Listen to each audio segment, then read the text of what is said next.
नमस्ते, जय श्री कृष्ण, प्यार भरा नमस्कार आप सबको। आज एक विशेष हम कुछ करने जा रहे हैं। हमारे साथ यहाँ पे cyber expert Mukesh Lodhi sir यहाँ पे है और जयपुर में उनका 14 साल साइबर सेल एक्सपर्ट में उन्होंने काम किया हुआ है और आज भी गवर्नमेंट की पोस्ट होल्ड कर रहे हैं। सो अच्छे पोस्ट पे रहते हुए और उनका जो पास्ट तजुर्बा जो उनका है साइबर सेल एक्सपर्ट का, वो तजुर्बे से हम उनसे कुछ जानकारी लेने वाले हैं।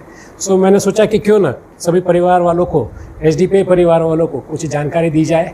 तो कुछ छोटे छोटे सवाल हम बात करेंगे मुकेश लोधी सर से और जानेंगे कि क्या चीज़ें हैं एचडीपी को लेके जो लोगों का मन में डर है सर।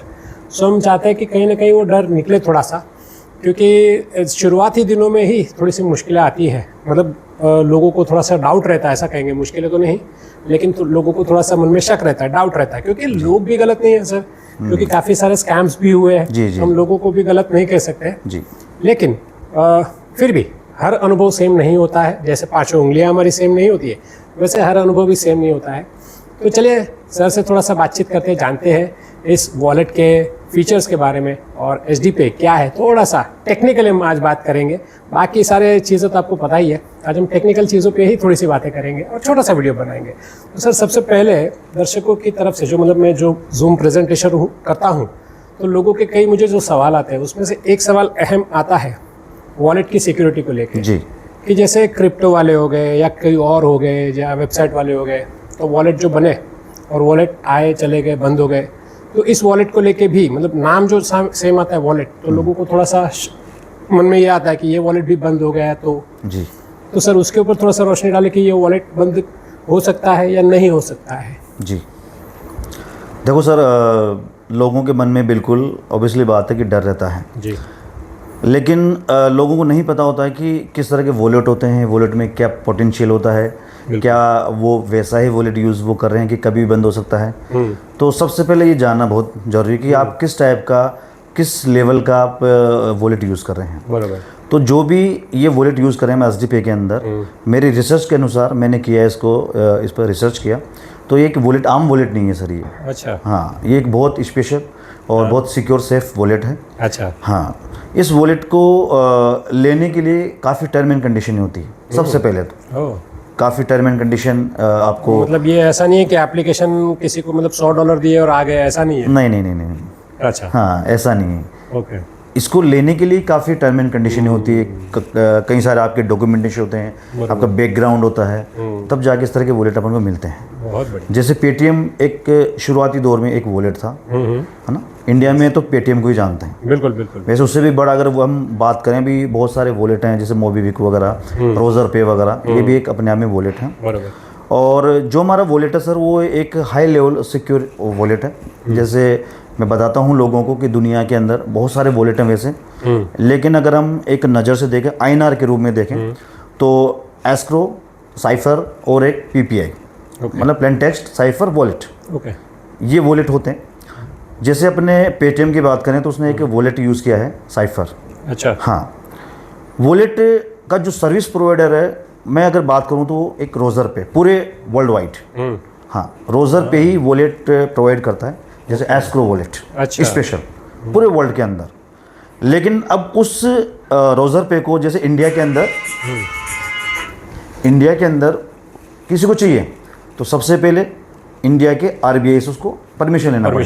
हाँ, क्योंकि सर्विस उसका है वर्ल्ड वाइड, लेकिन पहले परमिशन किसका? आरबीआई, क्योंकि हमारी गवर्निंग बॉडीज जो है जी, हाँ, क्योंकि फाइनेंशियल का मामला है, कंडीशन में तो उसको अथॉरिटी है। हाँ, तो सबसे पहले ही जाता है आरबीआई। आरबीआई के बाद किस ऑर्गेनाइजेशन चाहिए, वो आरबीआई से संपर्क करता है कि मुझे इस तरह का वॉलेट चाहिए।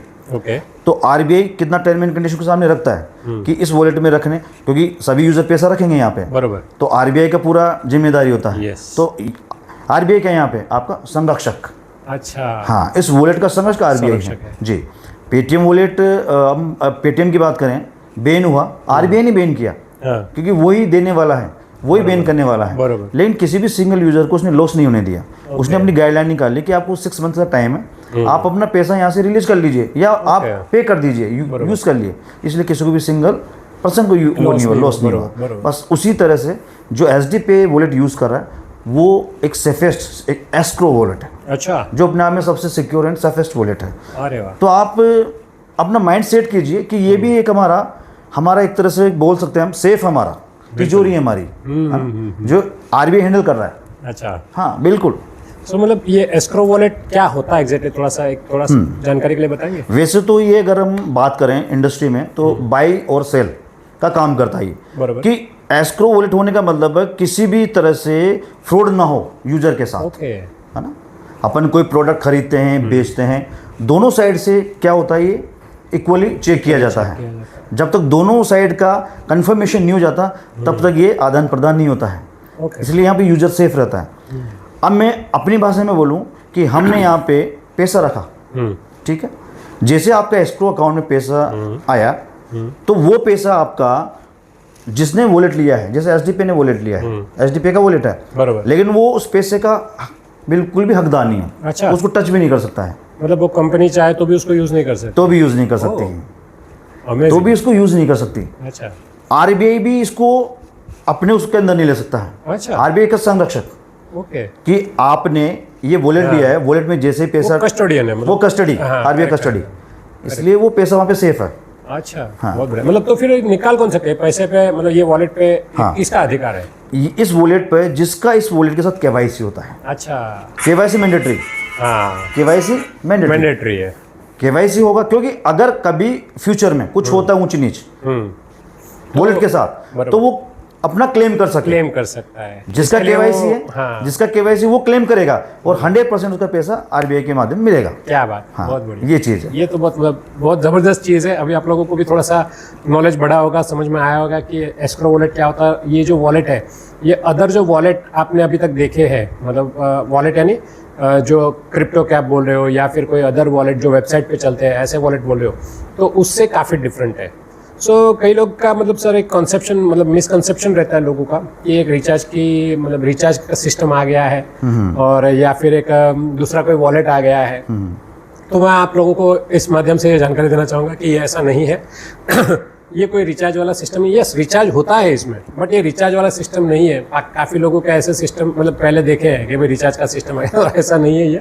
इसको आप सही तरीके से देखिए, ये एक्चुअली ये वॉलेट है जो कि अदर वॉलेट, पेटीएम, इसको कंपेयर करना है तो आप इस तरह के वॉलेट से कर सकते हैं, जैसे पेटीएम वॉलेट। सो ऐसे वॉलेट के साथ आप कंपेयर करेंगे तो आप उसमें अच्छे से समझ पाएंगे इस वॉलेट को। तो ये एक एस्क्रो वॉलेट है, इसकी वजह से अपना पैसा सेफ। लेकिन कुछ लोग जब गूगल करते हैं या एआई पे चेक करते हैं, आजकल तो एआई का ज़माना है, तो वहाँ पे अगर वो कुछ एचडीपी वॉलेट कैसा है उसके बारे में कुछ क्वेश्चन डालते हैं तो उनको कुछ अलग ही चीज़ देखने को मिलती है। ऐसा क्यों होता है? देखो सर, समय लगेगा। ये बैंकिंग सेक्टर का ऐप है और कई सारी टर्म एंड कंडीशन होती है। ये मान के चलिए अभी भी हम अंडर प्रोसेस हैं। और कोई भी ऑर्गेनाइजेशन जब अंडर प्रोसेस होता है तो वो डाटा उसका जो भी होता है वो रिलीज नहीं किया जा सकता। और जैसे ही हम कंप्लीट कर लेंगे हमारा प्रोसेस, हमारी प्रक्रिया 100%, फिर उसके बाद आपको किसी को बोलने की जरूरत ही नहीं है। वो जब वहाँ से आरबीआई के माध्यम से, रोजर पे के माध्यम से जब डाटा रिलीज हो जाता है तो ऑटोमेटिक सर्च ऑप्टिमाइजेशन अपना इंजन होता है गूगल, उसके अंदर ऑटोमेटिक वो वहाँ दिखाई देने लगेगा। और एआई की बात करें अपन तो ये एक्चुअल फैक्ट, जब तक इसके पास एक्चुअल फैक्ट नहीं पहुँचेगा, क्योंकि अभी तो है ही नहीं, अभी तो वहाँ से डाटा रिलीज ही नहीं हुआ, तो कैसे एआई दिखा देगा आपको? सही है। जैसे ही हमारा कंप्लीट होता है तो आप एआई, गूगल सब पे आप कर सकते हैं आराम से। बराबर जी। तो मुझे लगता है कि अभी तो मतलब जैसे अगर हम गूगल की बात करें तो वो तो सर्च इंजन है जी। तो जहाँ पे जिसने जो डाला वो लाके सामने आपके रख देगा कि भाई किसी ने ये डाला हुआ है जी। अब वो सच डाला है, झूठ डाला है, वो आप एनालिसिस करो। बिल्कुल बिल्कुल। गूगल तो अपना दिमाग लगाता नहीं है, वो तो खाली डेटा कलेक्ट करके आपके सामने। बिल्कुल बिल्कुल बिल्कुल सही है। तो इसको मतलब कुछ लोगों ने अगर कुछ अपना ओपिनियन डाल दिया जी, चाहे वो पॉजिटिव नेगेटिव, तो वो आपके सामने आ जाता है। बिल्कुल बिल्कुल। आप पेटीएम को देख लीजिए ना, 2000 में सोच डाली, स्टार्ट किया, प्रक्रिया 10 साल लग गया सर। सन 2010 में जाके रिलीज हुआ, उसके बाद ही वो आने लगा। अच्छा, है ना, गूगल पे, इन पे, नहीं तो पहले नहीं था। स्टार्ट तो पहले हुआ लेकिन नहीं आया। तो जब तक पूरा कंप्लीट नहीं हो जाता पूरा प्रोसेस, तब तक ये डाटा रिलीज नहीं कर सकते। राइट। सो डेटा रिलीज होने के बाद तो एआई में भी आ जाएगा, गूगल में भी आ जाएगा, तो फिर तो सबको कुछ ये नहीं होगा। और एक बात मैंने ऑब्जर्व की है कि जब कोई शुरुआत होती है उस समय, देखिए कोई भी अगर कोई प्रॉपर्टी की बात करूं तो जब उसका भूमि पूजन किया जाता है जी, उस समय जो बुकिंग करता है उसको ज़्यादा लाभ होता है। और जब वो प्रॉपर्टी रेडी होने के बाद कोई लेने जाता है तो उसको महंगा पड़ता है। बिल्कुल तो वैसी चीज़ यहाँ पे भी हम रिलेट कर सकते हैं कि भाई ये एप्लीकेशन नहीं है, इस समय अगर हम इसको बेनिफिट लेना शुरू करें और लोगों को बताने का जो उन्होंने सारी सिस्टम दी हुई है उसको अगर हम फॉलो करें तो अच्छा खासा यहाँ पे हमको लाभ हो सकता है। बिल्कुल बिल्कुल, बहुत अच्छा खासा लाभ हो सकता है। इसी से नहीं, जितने भी अभी अपने इंडिया के अंदर एप्लीकेशन चल रहे हैं सबने अपने आप को बनाने के लिए, स्थापित करने के लिए ऑफर दिए हैं। बिल्कुल ऑफर दिए सर। अब जिसने इसको थोड़ा अच्छे से सोचा उसने कमाया पैसा। बिल्कुल हाँ, तो यहाँ भी कमाया जा सकता है। क्योंकि कोई चीज़ बन रही है तो क्या सोच है हमारी कि ऑल इंडिया के अंदर हम जाएं तो हम देंगे ऑफर। बराबर। तो यही चीज़ है, बस ये चीज़ जी। शुरुआती दिनों में तो सब एप्लीकेशन ने दिया ही है, जैसे कोई भी सबने दिया। सबके मार्केटिंग बजट आप उठा के देख लीजिए। सबके आपको सर्च आएंगे, है ना। अभी एक क्वेश्चन और आता है आपका एसडीपे का कि इसका मार्केटिंग बजट कहीं शो नहीं होता है। अरे भाई कैसे शो होगा? जब तक जितना मार्केटिंग बजट अप्रूवल हुआ है तब तक पूर्णतः खर्च नहीं होगा। वापस से एसडीपे को वहाँ पर क्या करना पड़ता है? कंफर्मेशन करना पड़ता है, बताना पड़ता है उनको कि हमारा मार्केटिंग बजट कंप्लीट हो चुका है। उसके बाद ही वहाँ से डेटा रिलीज होगा। ओके। तब वो ऑटोमेटिक जैसे और एप्लीकेशन का वैसे इसका भी आने लग जाएगा। एक चीज मुझे ये भी लगती है कि जब तक कंपनी प्राइवेट लिमिटेड नहीं होती है, sorry private limited sorry public limited नहीं होती है, उसको मार्केट में जब नहीं आती है तब तक उसका डेटा पब्लिक नहीं होता है। नहीं होता अभी ये क्योंकि प्राइवेट लिमिटेड। हाँ बिल्कुल बिल्कुल, तो प्राइवेट है। प्राइवेट जब वो पब्लिक लिमिटेड हो जाएगी तो डेटा पब्लिक हो जाएगा। बिल्कुल बिल्कुल। तो जो बाकी सारी कंपनियां है वो पब्लिक लिमिटेड हो चुकी है, इसकी वजह से उसका डेटा इजीली मिल जाता है। बिल्कुल बिल्कुल, है ना। देखो सर, हर चीज में स्टेप बाय स्टेप टाइम लगता है जी। अब पीपल्स क्या सोचते हैं कि यार आज ही चल रहा है तो आज ही सब कुछ आ जाए, ऐसा नहीं होता है। ऐसा नहीं होता है ना। और बैंकिंग सेक्टर तो ऐसा है कि एक माना जाता है अप्रोक्स एक बैंक बनने के लिए मिनिमम 7 ईयर्स चाहिए आपको। ओके। क्योंकि 7 ईयर्स में जाके आपका पूरा डाटा कंप्लीट होता है। बराबर, है ना। तो अपन अगर अभी से सोचें कि नहीं सब कुछ कंप्लीट हो जाए हमें तो अभी दिखने लग जाए तो वो पॉसिबल नहीं है। ओवरनाइट तो कुछ भी नहीं होता है। एक अगर हम इंसान की भी बात करें तो 9 महीने लगते हैं, 9 महीने फिर जन्म लेते हैं। जी जी जी जी। तो हर चीज को समय अपना अपना प्रोसेस का समय लगता है। बिल्कुल बिल्कुल। तो ये अभी शुरुआत है और आगे बहुत आगे बढ़ना है। एप्लीकेशन मल्टी यूज एप्लीकेशन बनने वाली है जी। तो और भी कई सारे फीचर्स आ रहे हैं, जैसे चैटिंग तो शुरू हो ही चुकी है, चैटिंग का तो मजा हम ले ही रहे हैं। एंड वीडियो कॉलिंग भी हम लोग कर रहे हैं। मेरे तो फैमिली को हम लोग एचडी से ही हम वीडियो कॉलिंग करते हैं क्योंकि क्लियरिटी इतनी मस्त होती है ना कि मजा आ जाता है। मतलब फेस टू फेस बात करें इतना क्लियरिटी हमको मिलती है, तो उस वजह से हम तो वही एप्लीकेशन यूज़ करें, एचडी चैट। और बाकी भी और भी कई सारी एप्लीकेशन आ रही है, उसकी तो जानकारी आपको मिल ही जाएगी। जो 3 बताई है उसके अलावा कुछ सरप्राइज भी जल्दी आ सकती है। सो जैसे जैसे हमें इन्फॉर्मेशन मिलती जाएगी हम आपसे शेयर करेंगे। कुछ चीज़ें ऐसी होती है कि जो हमें बताया कि ऐसा आने वाला है, लेकिन हम प्रोटोकॉल के हिसाब से वो तब तक डिक्लेयर नहीं कर सकते जब तक ऑफिशियल डिक्लेरेशन ना हो। तो कुछ चीज़ें हमें पता होते हुए भी हम नहीं बता सकते, उसके लिए हम माफ़ी चाहेंगे। बट आने वाला है, ये विश्वास रखिए कि और भी कई अच्छी चीज़ें आने वाली है। एंड हम सितंबर में हैं अभी, अक्टूबर में तो बहुत कुछ गुड न्यूज़ आने वाले हैं, बहुत अच्छे अच्छे न्यूज़ आने वाले हैं। शायद सितंबर एंड में भी आ जाए या अक्टूबर में तो आ ही जाएंगे। तो हो सकता है कि इस दशहरा के पावन अवसर पर आप लोगों को कुछ और अच्छी जी एक्साइटमेंट, और ये दिवाली तो मतलब सबकी बहुत धूमधाम से धूम धड़ाके से होने वाली है, ये विश्वास रखिए। एंड सर कुछ और आपकी तरफ से इनपुट देना चाहेंगे? इनपुट यही है कि लोगों को पेशेंस रखने की ज़रूरत है जी। और ये कोई आम एप्लीकेशन नहीं है, ये एक बहुत बड़ा मल्टी एप्लीकेशन है। यहाँ पे कई सारे एप्लीकेशन और जुड़ने वाले हैं इससे, जिससे देखो समय लगेगा जी, हमें समय चाहिए इसके लिए।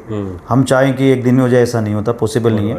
तो और कम्युनिटी भी चाहिए, किसी भी चीज़ को रन करने के लिए कम्युनिटी बिल्कुल एक मेन पार्ट है, आवश्यक है। तो कम्युनिटी की बहुत आवश्यकता है। दूसरा जो एक लोगों कई ज़्यादा वो आता है सवाल कि इतना कैशबैक क्यों दिया जा रहा है, वो आप हर बार बताते हैं जूम के अंदर। बस सिंपल सा फंड है, कैशबैक कोई भी ऐसे नहीं दे सकता है, इसका भी एक अप्रूवल लिया जाता है मार्केटिंग बजट का। उस मार्केटिंग बजट में से ही आपको कैशबैक दिया जाता है। और अगर 1 ईयर में ये मतलब हर साल का होता है सर जी, उसके बाद आपको वहाँ पे उनको शो करना पड़ता है। अगर आपको चाहिए इसको रेवेन्यू कराना तो आप रेवेन्यू करा सकते हैं, आप हर बार वो करा सकते हैं, है ना। तो उस मार्केटिंग बजट के द्वारा ही हमें ये मिल रहा है। और सबसे मेन बात है कि जो हमें मिल रहा है, जो भी अमाउंट हमें मिलता है यहाँ से कैशबैक के माध्यम से, उसका फॉर्म देखिए आप। फॉर्म सबसे मेन यही होता है कि हमें IMPS फॉर्म में मिल रहा है जी। और IMPS फॉर्म कोई जितने भी आज तक वॉलेट आए हैं या कोई यूपीआई है वो हमें IMPS थोड़ी देता है। नहीं देता। और IMPS सर्विस आप डालिए गूगल पर, IMPS सर्विस इस इंडिया के अंदर NPCI के द्वारा दी जाती है। हाँ। और कोई ऑर्गेनाइजेशन नहीं है। तो आप देखिए अगर आप यूज़ कर रहे हो, लेकिन लोग बाग क्या है वहाँ जाते हैं कि यार मैं गूगल में डाल दूँ कि ये तो एक जनरल नॉलेज का इस्तेमाल ना करते हुए वो वहाँ पे जो डाला हुआ डेटा है वहाँ से चेक करना है। अरे आप उसको अपना प्रैक्टिकल समझ के देखो। आप प्रैक्टिकल उसको IMPS सर्विस को आप यूज़ कर पा रहे हो। सर मैंने वो भी देखा है, मतलब मेरा ये ऑब्जर्वेशन है कि आज तक मैंने देखा है कि IMPS कौन सी एप्लीकेशंस देती है, तो मैंने तो देखा कि खाली बैंकिंग एप्लीकेशन ही IMPS। हाँ बिल्कुल ओनली बैंकिंग। हाँ, और कोई नहीं देता है। तो ये मतलब अपना जो एप्लीकेशन है ये बैंक के साथ लिंक है, हम इससे मान सकते हैं। बिल्कुल सर, मान सकते हैं बिल्कुल हमको मिल रहा है जी। सो ये बहुत ही अच्छी बात है हम लोग ने मुकेश सर से आज की। एंड मुझे लगता है अब तो सारे लोगों के सारे डाउट्स क्लियर हो गए होंगे कि ये कितना सेफ सिक्योर है। एंड फिर भी देखिए सिस्टम क्या कहता है कि आप यहाँ पे जितने ज़्यादा लोगों की टीम बनाएंगे, जितने ज़्यादा लोगों तक ये एप्लीकेशन पहुँचाएंगे, आपको तो बेनिफिट उससे ज़्यादा मिलने वाला है। तो जैसे धवल पटेल सर ने भी कहा है कि अभी जो आपको कैशबैक मिल रहा है वो एक सर्टन टाइम के लिए, सबका एक मार्केटिंग बजट कुछ साल का होता है तो सर्टन टाइम के लिए, लेकिन उसके बाद जो कैशबैक आपको मिलेगा उसका फॉर्म चेंज होने वाला है, तरीका चेंज होने वाला है। और वहाँ पे जिसके पास लोग ज़्यादा होंगे, जिसकी टीम बड़ी होगी, जिसने ज़्यादा लोगों को रेफ़र किया होगा, वो लोग बहुत अच्छा यहाँ पे पैसा कमाएंगे, क्योंकि ये वहाँ पे प्रॉफिट शेयरिंग में आने वाले हैं। प्रॉफिट शेयरिंग करेंगे तो डेफिनेटली अब एक कोई बड़ा आदमी टाटा, बिरला, अंबानी, अदानी, आप देख लो, वो लोग अगर प्रॉफिट शेयरिंग पे आ गए तो क्या हो जाएगा, जिसको भी शेयरिंग मिल रहा है उसके तो वारे न्यारे हो जाएंगे, है ना। जैसे लोग उन कंपनियों के शेयर्स क्यों लेते हैं, वो इनडायरेक्टली उसके पार्टनर्स बन जाते हैं, है ना। सो उन लोगों को उसका प्रॉफिट शेयरिंग मिलता है। वैसे यहाँ पे आप सिर्फ इनका सपोर्ट करके, इस एप्लीकेशन में साथ दे के, धवल पटेल जी को सपोर्ट करके आप इसका इनडायरेक्टली पार्ट बन सकते हैं। तो इसका हिस्सा बनिए एंड लाइफ टाइम आपको यहाँ पे धवल पटेल जी का जो कमिटमेंट है उस हिसाब से आपको लाइफ टाइम नहीं, उससे भी ज़्यादा समय, मतलब ज़िंदगी के साथ भी, ज़िंदगी के बाद भी, ऐसे अगर हम LIC की एक टैगलाइन को यूज़ करें तो बाद में भी ये इनकम आपकी कंटिन्यू रहेगी, उस तरह का प्लानिंग किया हुआ है। सो बस विश्वास रखना पड़ेगा। विश्वास और सबसे अच्छा फैक्टर है, हमारे प्रधानमंत्री जी भी बोल रहे हैं बार बार कि स्वदेशी अपनाया जाए। जी, चाहे वो प्रोडक्ट हो चाहे डिजिटल दुनिया हो, स्वदेशी अपन जितना अपनाएंगे सर उतना ही हमारा देश आगे बढ़ेगा। बिल्कुल। तो हमें बहुत ज़रूरत है, इतना बड़ा रेवेन्यू बाहर जा रहा है उसको रोकने की ज़रूरत है। हाँ। तो हम SD पे यूज़ करें, शुद्ध इंडियन है, इसको यूज़ करें, रेवेन्यू को बचाएं और वो रेवेन्यू ही हमारी आर्थिक आज़ादी दिला सकता है। आज तक लोगों को सिर्फ प्रोडक्ट के बारे में पता है कि भाई स्वदेशी प्रोडक्ट यूज़ करें, तो उसमें थोड़ी सी जागरूकता है, लेकिन लोगों को ये पता ही नहीं कि एप्लीकेशन भी स्वदेशी हो सकती है, या एप्लीकेशन का जो हम इस्तेमाल कर रहे हैं वो विदेशी है, और उसके माध्यम से भी बहुत सारा पैसा हमारा देश के बाहर जा रहा है। पैसा तो जा रहा है सर, लेकिन डेटा भी जा रहा है ना। आज हम देखेंगे तो कोई भी हम जो स्पेंडिंग करते हैं उसका जितना रिकॉर्ड हमारे पास नहीं है उससे ज़्यादा तो उनके पास है। आप देखो, आप यूज़ करते होंगे तो कुछ समय बाद में आपको हो सकता है कि लोन के ऑफर आ जाए। हाँ? अगर लोन नहीं तो गाड़ी के ऑफर आ जाए। अब दिख रहा है कि भाई नहीं है, इसका स्टेटस बढ़ चुका है, तो गाड़ी के ऑफर्स आपको दिखेंगे। बिल्कुल। तो जैसे जैसे आपकी स्पेंडिंग और ये इनकम वो बढ़ती जाएगी या उसका ट्रांजेक्शन बढ़ते जाएगा, उस हिसाब से वहाँ पे ऐड आती है। उसका मतलब क्या है, हमारा डेटा कहीं ना कहीं किसी को पता चल रहा है। बिल्कुल है ना। तो बहुत सारी चीज़ें हैं, उसको हमें स्वदेशी अपनाने के लिए जो सरकार भी कह रही है कि भाई स्वदेशी अपनाइए, उसके पीछे बहुत राज है। और देश के जो समृद्ध जो देश है, वर्ल्ड के जो समृद्ध देश है, उनकी चीज़ को चेक कीजिए, वो लोग स्वदेशी चीज़ को ज़्यादा इस्तेमाल करते हैं। चाहे आप चाइना ले लीजिए, चाहे आप अमेरिका ले लीजिए, चाहे आप जापान ले लीजिए, जो समृद्ध इकोनॉमी है वो लोग खुद की चीज़ों पे ज़्यादा विश्वास रखते हैं, स्वदेशी को ज़्यादा प्रमोट करते हैं, स्वदेशी ही इस्तेमाल करते हैं। वैसे हमारे में भी ये जागरूकता लानी ज़रूरी है। एंड अगर हम भी ये स्वदेशी चीज़ को अपनाना शुरू कर देंगे, SD पे जो अपनी एप्लीकेशन है स्वदेशी है पूरी तरह से, इसका इस्तेमाल करना शुरू कर देंगे तो बहुत फ़ायदा होने वाला है। देश को तो होगा, कंपनी को भी होगा, और उसके साथ हमारे सब लोगों को भी होगा। सो ये विन विन सिचुएशन का एक प्रोजेक्ट है, इसको बिल्कुल ज़रूर समझिए। अभी तक यहाँ पे हमने सारी चीज़ें आपको नहीं बताई है, लेकिन ज़रूर जिसने भी आपको इस वीडियो को भेजा है उनसे इन चीज़ों को समझिए और फिर आपको जैसा सही लगता है वो डिसीज़न ले सकते हैं। सो आज के लिए बस इतना ही, और हम फिर मिलेंगे किसी नेक्स्ट वीडियो में। तब तक के लिए गुड बाय, टेक केयर, जय श्री कृष्ण। मैं मुकेश लोधी सर का यहाँ पे शुक्रिया अदा करना चाहूँगा कि आप लोगों से इतनी सारी बातचीत करने के लिए उन्होंने थोड़ा सा समय दिया हमें। बहुत बहुत शुक्रिया sir, thank you so much, thank you very much sir, thank you.